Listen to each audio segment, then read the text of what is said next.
guys, update po tayo sa ating babuyan guys.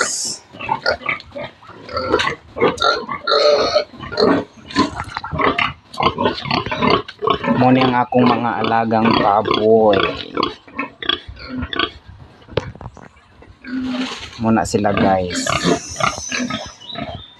Muna ang akong tangkal sa baboy.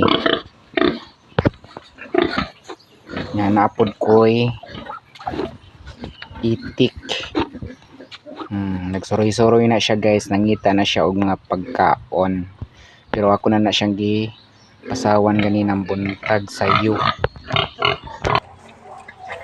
Kaon mingkay. Ay sige, tanaw-tanaw na ko kay igupahan ka. Kaon. Sige.